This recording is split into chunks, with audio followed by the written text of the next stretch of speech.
Hey listeners, it's Tim. Do you sometimes struggle with students who don't practice? This is by far the biggest and most frustrating challenge facing teachers around the world, and so I thought it's time we do something about it. On Monday, the 9th of December, we'll be hosting a special online Christmas event with the amazing Samantha Coates, who'll be helping us understand the role of parents in a successful practice routine. I saw this presentation at the APPC conference in Melbourne in July, and it was amazing, so I just had to ask if she'd be kind enough to share it with all of you, and she said yes. So it's on Monday, the 9th of December at 11 a.m. Melbourne time. If you're in the United States, that's Sunday, the 8th of December, around 7 p.m. Eastern, 4 p.m. Pacific. We've got a whole lot of bonuses and giveaways to share with you, but you need to be live to access them. Grab your free ticket right now at topmusic.co/Sam. Hey there, I'm Rachel Ehring, and you're listening to the Top Music Piano Podcast. Get inspired as we discuss creative resources, trends in piano pedagogy, ways to grow your income and streamline your studio, and new ways to engage your students each week. If you are a teacher who wants to go beyond the method books to create an innovative studio that fosters lifelong music makers, you've come to the right place.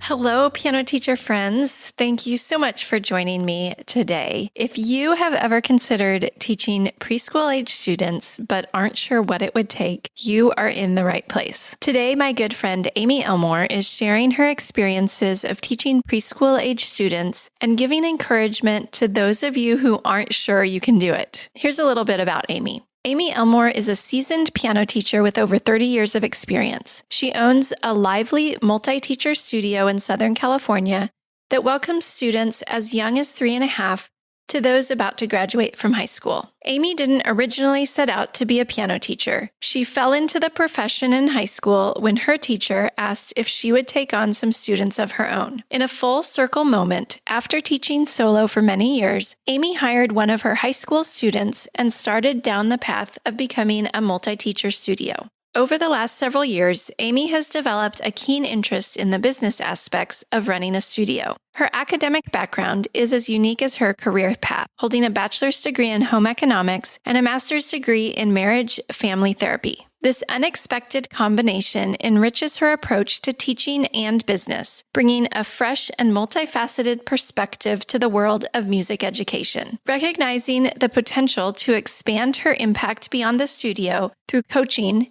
and her preschool group Piano Blueprint course, Amy has also ventured into helping other piano teachers scale their businesses. Beyond her professional life, Amy and her husband Jim have 2 adult sons and a brand new daughter-in-law. Here's my interview with Amy Elmore. Hello, Amy. Good morning. Welcome to the show. I am so excited to be talking to my good friend, Miss Amy Elmore, today. For those who don't know you, could you introduce yourself and tell us a little about your teaching business? Sure. Yes. It's so great to see you and to spend a little time with you this morning, Rachel. I'm Amy, and I teach in Anaheim, California. I've been teaching for lots and lots of years. I hate to say how many now, but it's been over 30. And over the last maybe like 6 or 7 years, we've been developing a multi-teacher studio.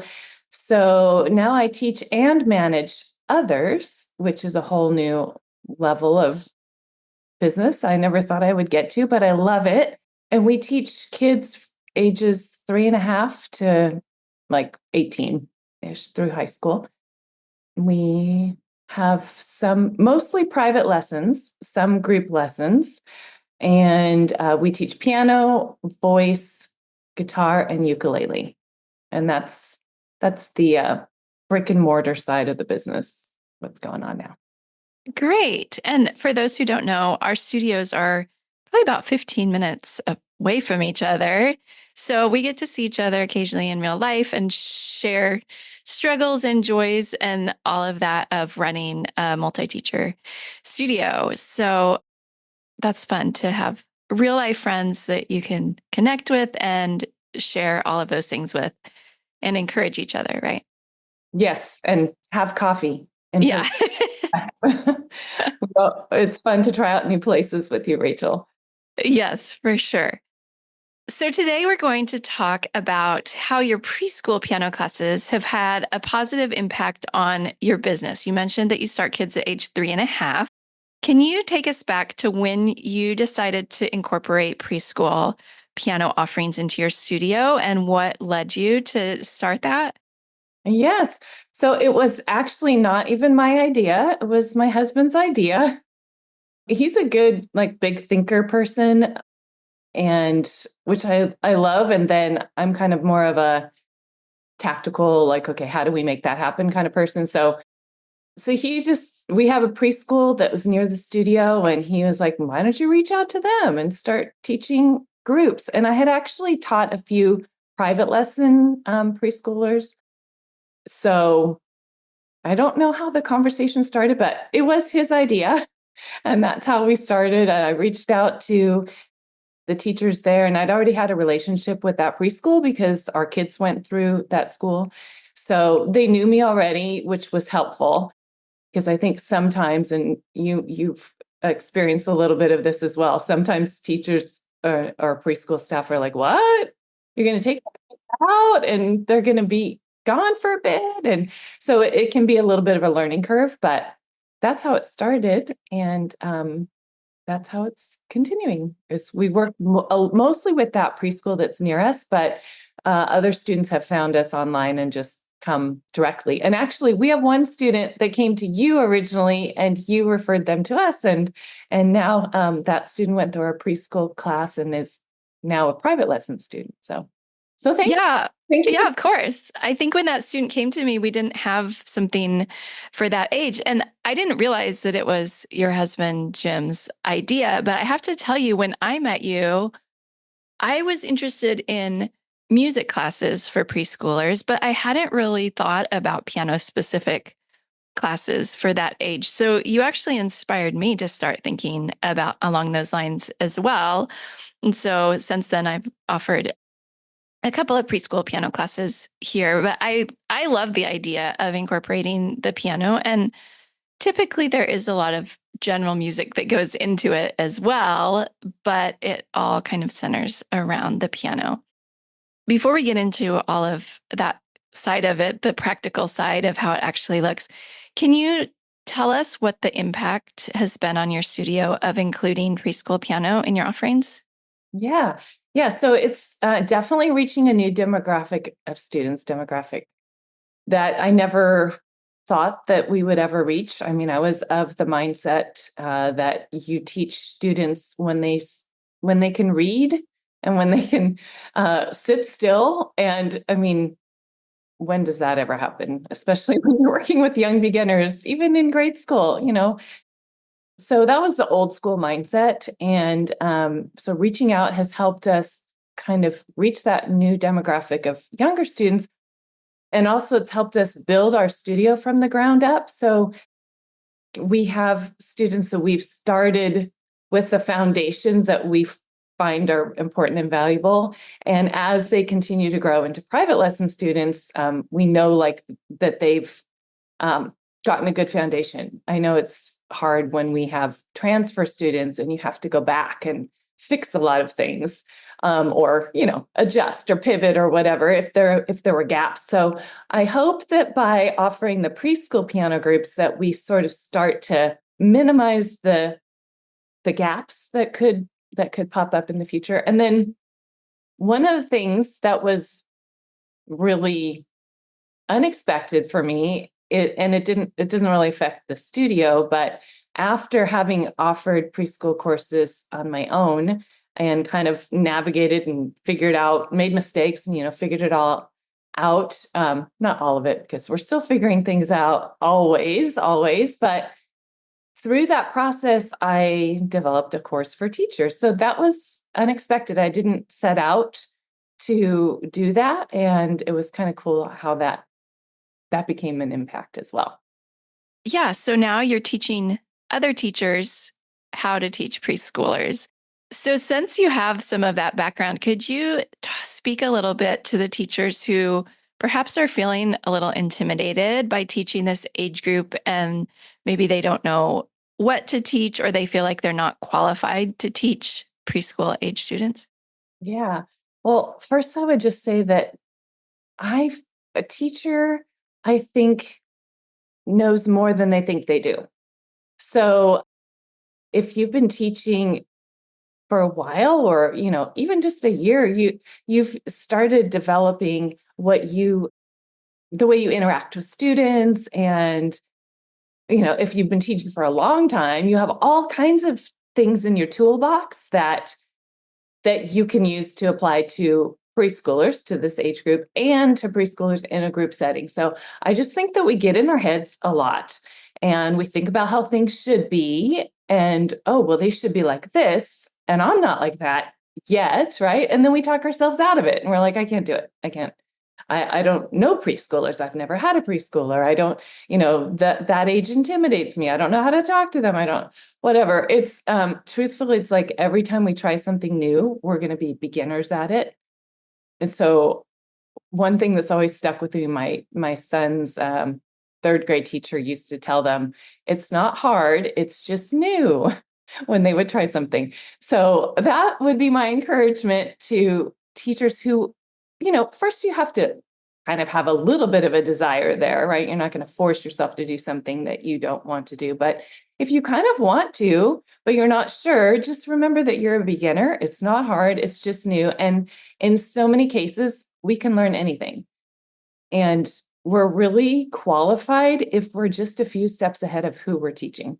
So if you've, walked a few steps ahead of that preschooler, you're qualified. You can do it. And you're going to go back. And if something comes up, because this is what teachers do, from what my experience and meeting lots of teachers, is we figure it out.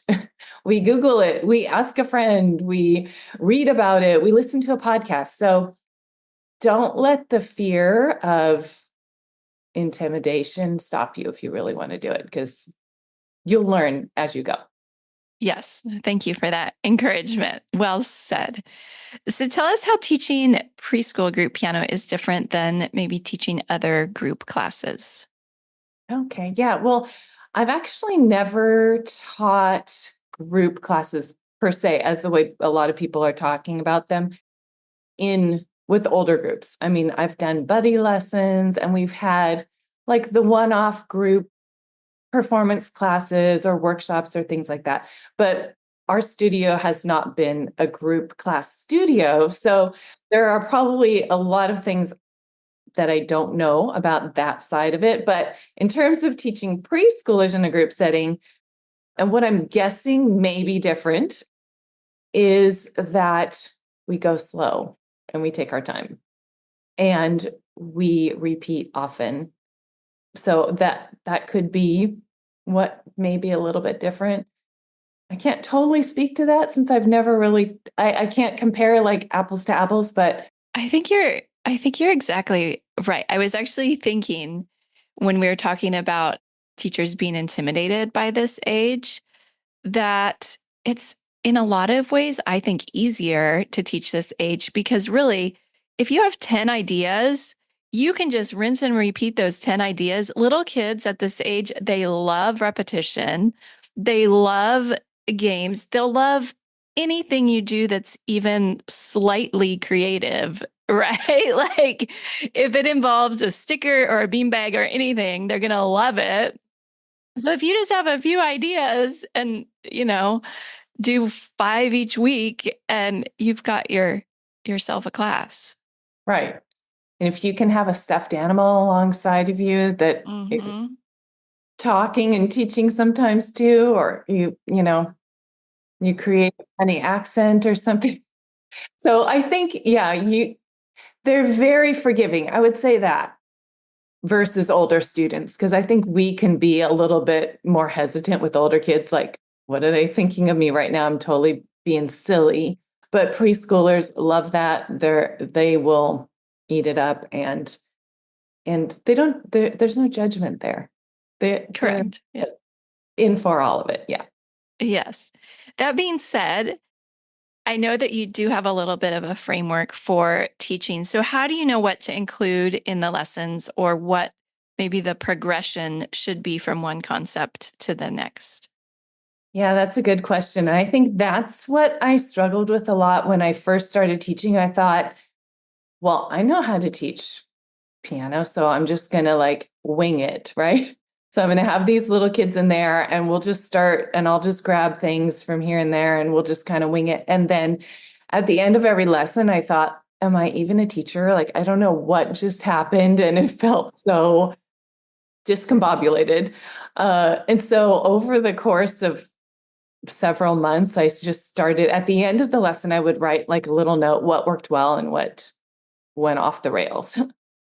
And through that whole process, a framework kind of developed. And yeah, you mentioned it's in my mind, it's called the ART framework, and it's art with two T's. And I just had to put something in my head that I could remember because I couldn't always like go read a lesson plan or follow like something long and wordy. I just had to like, that is the other thing with little ones. You got to like be quick. So thinking of the word art, it just helped me remember, especially in each lesson, okay, we've done A, then okay, now we're going to do R and so on. So A stands for aural. And we always start with like a song or something to welcome them with. But as we're doing that, we're developing their aural skills. R is rhythm. And the first T is theory. So for preschoolers, theory is really just like the music alphabet and the finger numbers and starting to recognize the piano geography and things like that, patterns and all of that. And then T is technique. So technique is what we think of technique as we teach private lessons. But I also, in my group classes, that's the time when they come to the piano and they try out the A, the R, and the T, the first T. So they get to experience it at the actual keys. And they're also developing their technique. So if we were doing some rhythm things away from the piano, then during the technique time, the second T of art, they're doing the rhythm things at the piano. So that's kind of how I started doing it. It worked really well. And most of the class were together and we kind of moved through each of those foundations. And then on the last little segment of our class, we have the kids do something independent. And then I bring them up one by one to the piano to have them practice the aural, the rhythm, the theory, and during that technique time, and also their technique during time. Gotcha. So, Okay. that makes And sense. yes, that does make sense. So the kids are like doing coloring or some kind of little activity, and then you bring them to the piano one at a time. Is that what you're saying? Yes. And I would say in terms of progression, again, like the slow steps, making it really simple, breaking it up into small chunks, and then rinse and repeat. Like you said, just do it over and over. And we've, done things where we just teach like the C, D, and E first as they relate to the two black keys. I know a lot of teachers do that. And then we'll teach F, G, A, B as they relate to the three black keys, and they're starting to see the pattern. When I grew up, that was never explained to me in my lessons. I was just told, here's the music alphabet, and here's a C 5-finger scale. And then I don't know, it just didn't come together because the C 5-finger scale didn't start on the music alphabet. And I don't know, it seemed random. So I really like the way I've learned from a lot of other teachers that have begun teaching that way. The progression, I guess, with rhythm, first we do a lot of listening and moving and singing and exploring themselves before they actually see or can name the notes or before they do the numerical counting per se. Just, I guess, feeling the music in their bodies, whether it's aural or rhythm, is kind of the foundation for the progression. And then then they have a framework or a baseline of where to start. Like, oh, I've experienced that. I've felt that. I know what this, 4 beats feels like, or a steady beat or whatever. And now, oh, that's what it looks like. So that's kind of how we do it. Great. And we'll put some links in the show notes if listeners want to dive deeper into that framework. I know that's what you teach in your digital course and in some of your other resources. So we can talk about those at the end and then put the links in for teachers who want to learn more. And I will also just give a little teaser that in the coming weeks on the podcast, we're doing a whole preschool topic. And so we're going to talk about some other methods that are available for this age as well, so that, by the end of a few weeks here, teachers will have a few things in their arsenal that they can choose from and hopefully feel more prepared to teach this age group. Right. Great. Yeah. So, Amy, I want to talk a little more about how this has impacted your business and some of the really practical aspects of teaching preschoolers. And we're going to do kind of a little rapid fire question and answer here, because I think there's a lot of questions. I've worked with you and I've heard these questions come up, and I know that these same questions come up over and over from teachers. So we're just going to dive right in here. And the first one is, do you need a lot of space for this group class? I would say no. They're small people. You don't need a lot of space. So yeah, I don't know how detailed you want me to go on the rapid fire, but I'll just say no. So if that's something that's holding you back, no. Okay. Top Music Pro enables you to be a pro in your own studio because you don't have to reinvent the wheel and you don't have to make up all the answers yourself. You have support. I think of Top Music as the pot of gold at the end of a rainbow. This site is the whole pot of gold, and there's gold pieces in there that I didn't even know existed. I am actually teaching a full studio. They're coming online from miles away. So I am certainly thriving. So what Tim has done is build a global community of piano teachers who are interested, who are engaged. And when you become part of this community, you feel empowered. My life is different now because I'm not just in an isolated little studio. I have learnt that there are other people out there going through very similar learning curves and sharing these ideas. I've really gained a lot of skill sets where my teaching is far more creative, far more innovative. I have resources so that I can add to it things that I didn't know. My life and my business are different now because I have the three things that I really wanted: less stress, more money, and more time. It's going to be fun. Like, I got excited about being a piano teacher. It's revolutionized everything that I do. I think I've become a more thoughtful teacher, a more organized teacher. The quality of my teaching has deepened. I feel like I can do this. I feel a sense of hope. I love the creativity it fosters and the openness to thinking outside the box, and it's energizing. Joining Top Music really solidified that. Like, no, this is your career and you can make a career out of this. That has really helped me be proud of what I do. It's made such a tremendous impact on the way I think about teaching. It keeps your mind open when you have so many ideas. My best win from being on Top Music Pro is just having a lot more peace of mind as a teacher and as a business owner. It just gives me that less amount of hours that I have to do with research and everything. It's a really good place to spend a few pounds, a few bucks a month. What you get from it far outweighs what you have to pay into it. My biggest win with Top Music Pro was increased student retention and increased income. I have a lot more confidence in how I'm teaching, and I have the resources that I need when I do have questions. I probably went from about 35 students to maybe like 65. I ended up doing 3 classes and I had a waiting list. If I hadn't signed up with Top Music Pro, I probably wouldn't have realized that teaching piano is a real job and you can build your whole career around it. Do you have to have multiple pianos? Also, no. So that is one thing that is different going back to the group classes with older kids. When I've seen other teachers teach that, I've seen them have multiple pianos or keyboards for them. No. So they're small. And if you have them demonstrating, they can take turns, that you can have two of them on a bench at the same time. So no. Yeah, I've even lined up 3 of them before, and they each get their little octave or their group of 2 and 3 black notes that they play. Tell me about what equipment and materials a teacher would need for preschoolers. Yeah, so I would say yes, 1 piano at least.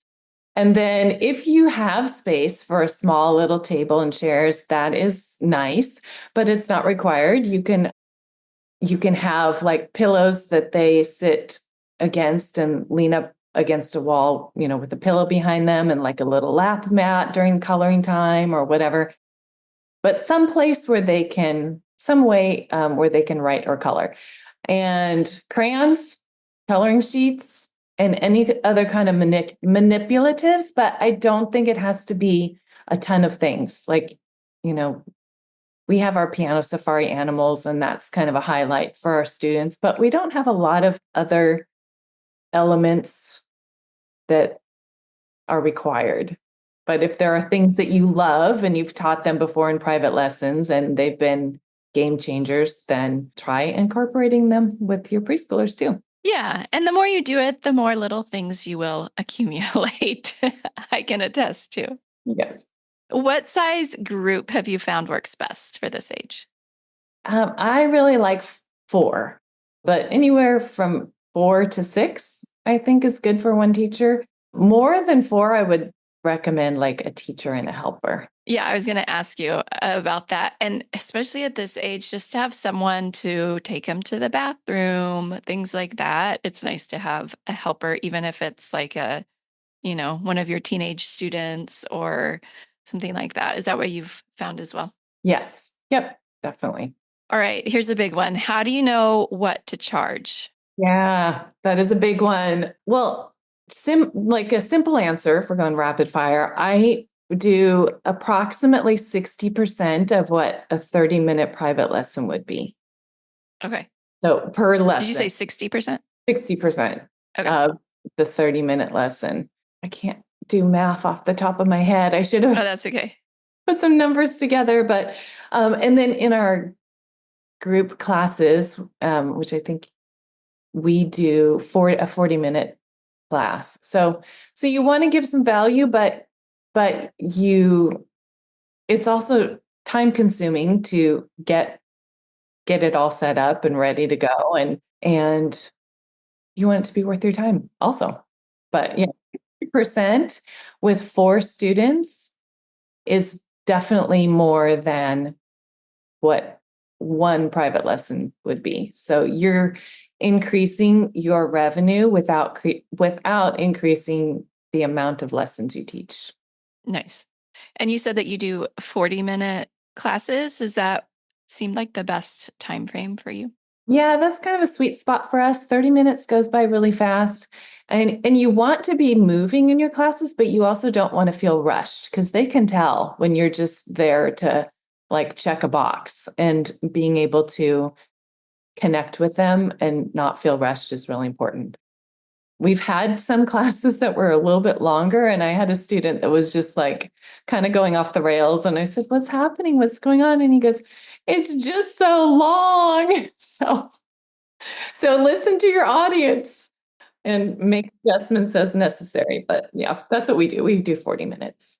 Yeah. And I think the nice thing about the 40 minutes too is then you have that 20-minute buffer before the hour mark to get the kids out, to put your stuff away and like use the bathroom, get a snack, whatever, if you're starting the next lesson on the hour.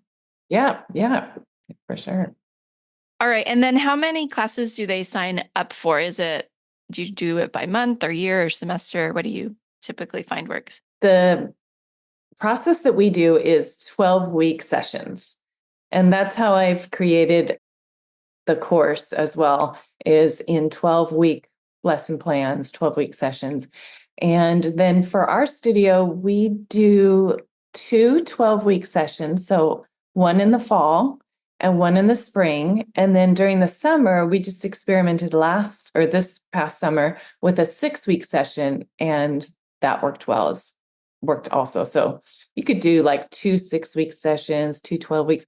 I did, or 1 12-week, if you're, however you set up your studio. I know everybody has a different way, but I did teach them or offer them as a year package or a year program. And for me, it just felt too long. Sometimes you get a mix of students that is a little challenging. And after your 12 weeks, you're ready to get a new mix of kids. Sure.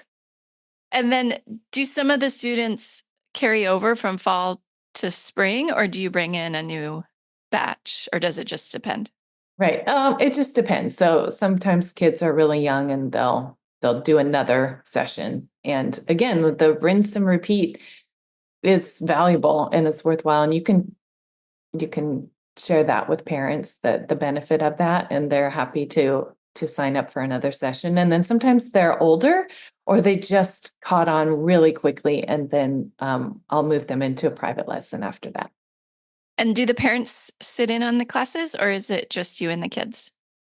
Generally, it's just me and the kids. Sometimes they'll come in for the first session or two, class or two. I'm not sure if they're doing that for the kids or for themselves, if they, how they feel about kind of letting go and walking out of the room. But I feel like students behave better when their parents are not there, generally, unless there are some issues that they need a parent's kind of help or assistance, which has happened. And you got to feel it out. Sometimes it works and sometimes it's better if they're not there.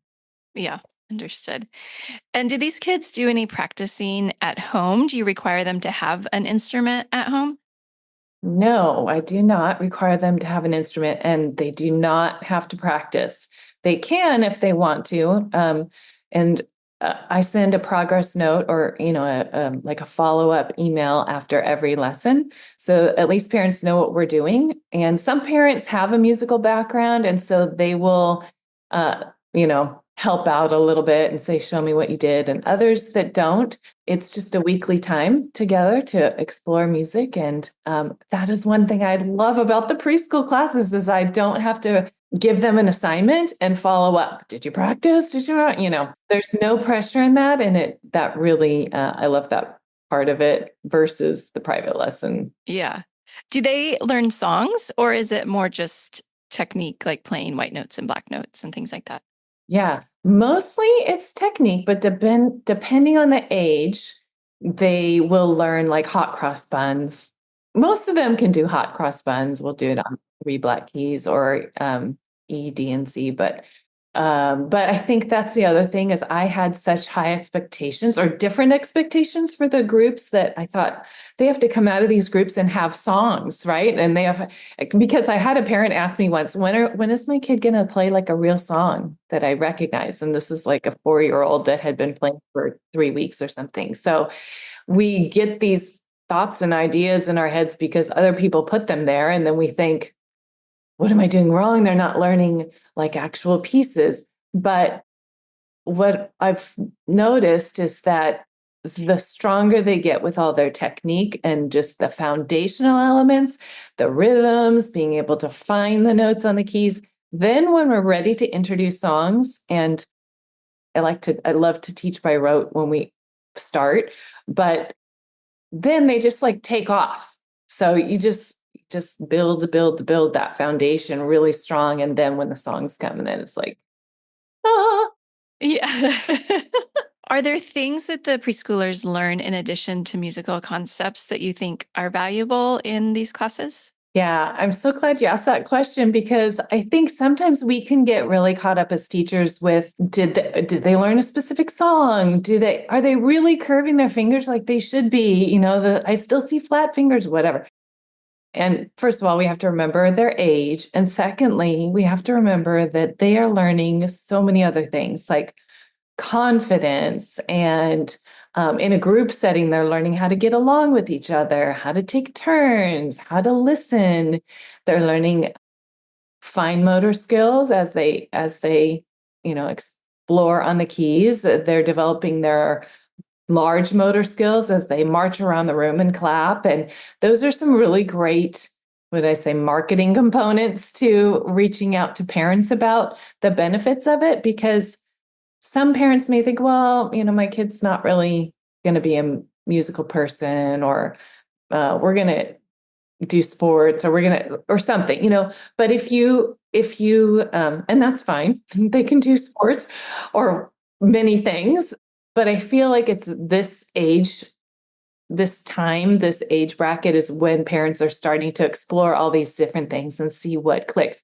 And even if music, they may not think it's clicking yet. And we know that it takes time, and we can share all of that from our experience as the authority on the subject. But we can also tell them that all these extra benefits that come with it are super valuable in addition to the musical skills and being able to explore the piano. And those things translate into other areas of their life, in the classroom, maybe even at home with their siblings, if they're, learning how to take turns, and even just learning how to listen and stop talking they just want to share.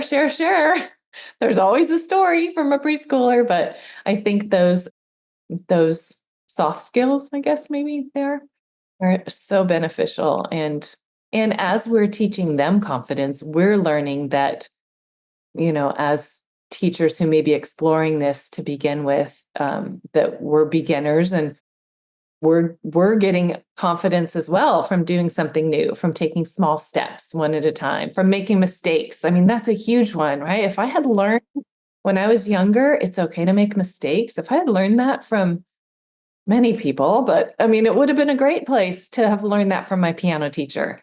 And that's how we learn, and that's how we pivot, and we can do something different. I mean, we do that in teaching, we do that in business. And so we're also teaching our students all those things in the group classes. Yeah. And not being afraid of the piano.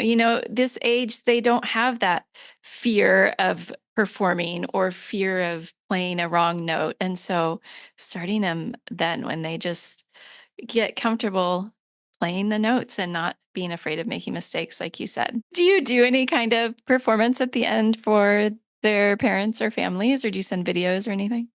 Yeah, we do. We've done a couple of things. We've done a preschool piano party, is what we'll call it. So it'll be a separate, like a mini showcase, and we'll just walk through some of the things that they've done in class, and then I'll have them demonstrate. So there's no pressure, like they don't have to learn a song, but they are demonstrating little things like, this is how we get to the piano bench.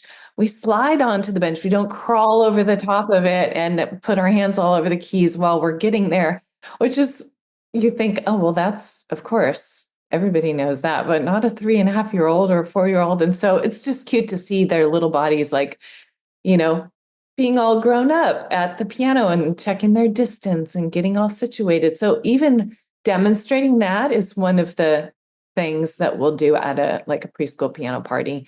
And sometimes we've done it separately outside of the 12 weeks. And sometimes we've done it as the 12th week of the class. And then parents just come into the class and observe, and they eat it up. They love it. I bet. Yeah. Seeing our kids do anything is... Exactly. All right. I have to ask this last question. Well, not the last question, but the last rapid fire question. And it might not be rapid fire. How do you manage behavioral challenges in the class? Yeah. Well, I was trying to answer that rapid fire in my head, and I thought, okay, rapid fire, 4 words. Ignore it first, because if you ignore it and you start doing other things, they're going to get a little FOMO and be like, oh, what's happening? I guess I better join the group again. Redirect it. So you could call it out and say, please join us over here on the floor, or Johnny, put your hands in your lap now, or whatever. Give them a direction of something you want them to do to get them from not doing the thing you don't want them to do. And then to keep it moving, that was number 3, because that solves a lot of things. And get reinforcements if you need.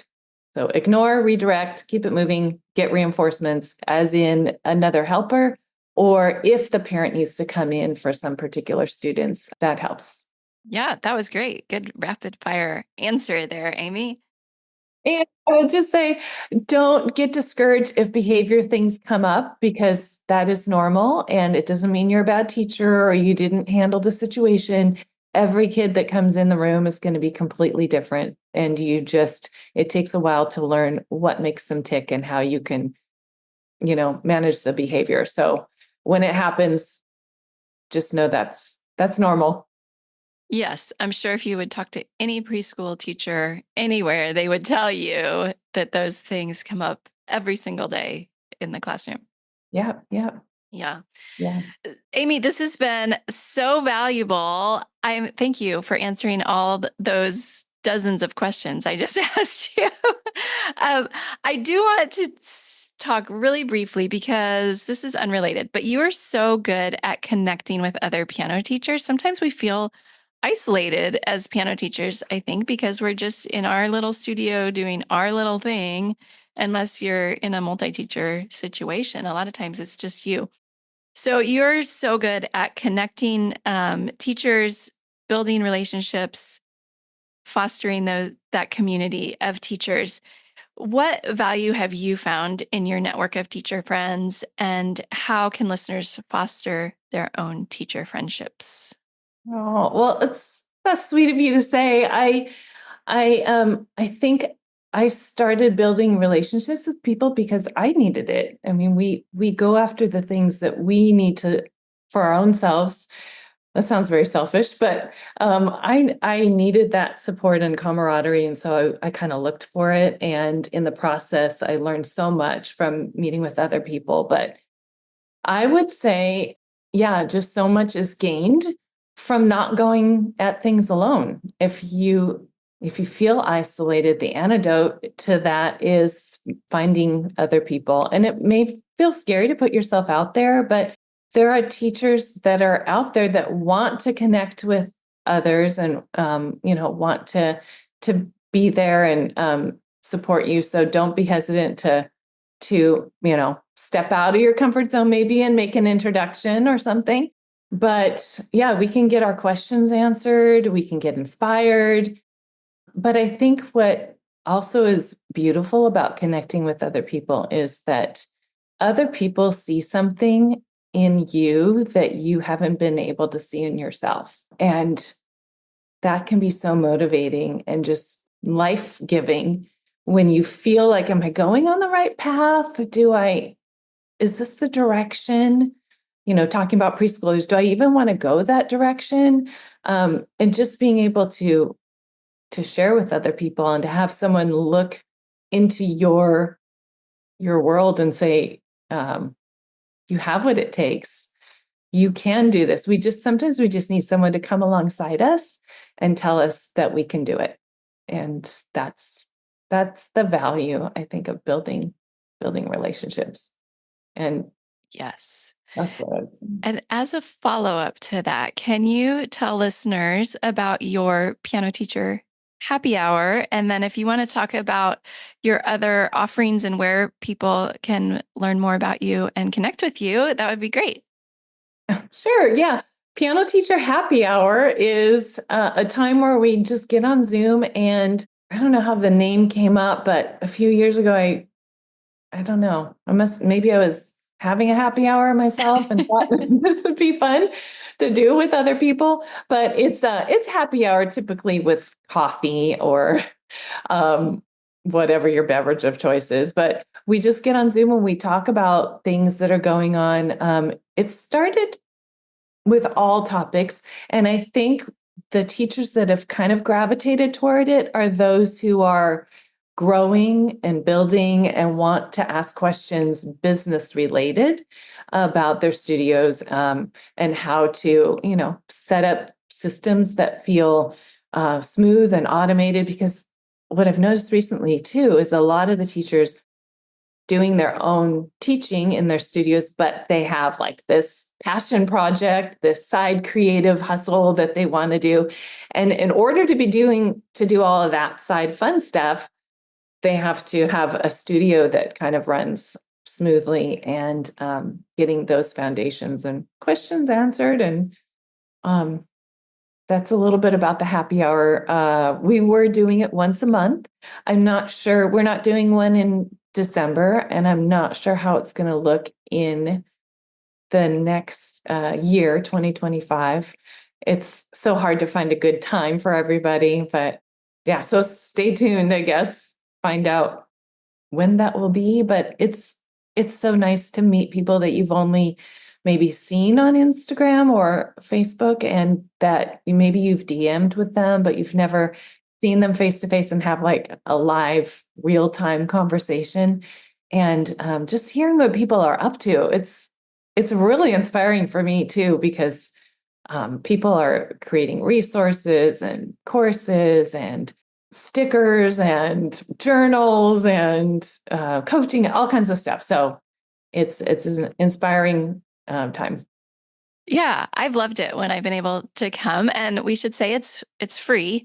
And it's kind of like when people talk about the hive mind, that's kind of how it feels. Like someone will ask a question and then you get all these different valuable responses because everyone has their own perspective and experiences that they bring to the table. So it's really, really valuable. What is the hive mind? This is new for me. Oh, you haven't heard of that? Like sometimes people will post in, I don't know, I've seen it in Facebook where they'll say, hive mind, I have this problem. And then everyone will chime in with their little ideas. It's like group thinking, I guess. I don't know how to describe it, but like everyone brings their own little piece to the puzzle and their own little experience. I love that. Yeah, that's great. Thank you. So tell us about your other offerings and where people can connect with you. Sure. Well, yeah, we have the free piano teacher happy hour, and then the preschool group piano blueprint is the name of the course. And you can find out all about that on at preschoolgrouppianoblueprint.com. And the third offering that I've been involved in is coaching, and just doing one-on-one coaching time with teachers who are interested in systematizing their studio offerings, automating things, just getting a clear idea about what direction they want to go next. And the way you can connect with me about that is my kind of new and somewhat of a shell website, but it's amyelmore.com is the website. And on that website, there's ways to sign up for the happy hour and the preschool course and the coaching. So those are the three things. Great. And then do you want to give your Instagram handles as well? So I know you hang out there a lot. Yes, I do, more so than Facebook. So Instagram is the place to come, and it's Amy Elmore Piano. It's AMY, and then Elmore is ELMRE. And what's the other one? Oh, Keys to Praise Studio is the other Instagram handle, and that's everything that's going on in the studio. I love to connect with you there. So yeah, if you jump on and even just DM me and let me know that you heard Rachel, my conversation today. And if you have any questions or whatever, just come over and introduce yourself. And I'd love to meet you. Yeah. Well, Amy, it has been such a joy to speak with you today. Thank you for sharing all of your wisdom and experiences with us. I know that listeners are going to get a lot of value out of this. So thank you so much for giving your time to be here. It was my pleasure, Rachel. Thank you so much for having me. And I'll see you soon at a new coffee shop. Sounds good. I hope you enjoyed my talk with Amy today. If you would like to learn more, be sure to check out this month's Top Music magazine at topmusic.co/magazine. Amy is actually on the cover of the magazine, and inside you'll find an article that she's written along with a number of other articles for teachers who are considering teaching preschoolers. That's the end of the show for this week. I'm Rachel Ehring, and you've been listening to the Top Music Piano Podcast. I will talk to you again very soon. How do you keep up to date with all the latest trends and research into music education? How do you connect with other teachers around the world and make sure your teaching stays fresh and relevant for students of all ages and stages both now and into the future? I created our Top Music Pro membership to be the one-stop shop for music teaching resources, training, support and community, and I'd love for you to come and join us inside. With over 40 comprehensive training courses, hundreds of teaching demonstrations and lesson plans, free monthly sheet music, discounts and all the business and pedagogy support you could ever need, Top Music Pro is the community you've been looking for. If you're ready to level up your learning from the podcast and join thousands of other teachers in our global network, head over to topmusicpro.com today.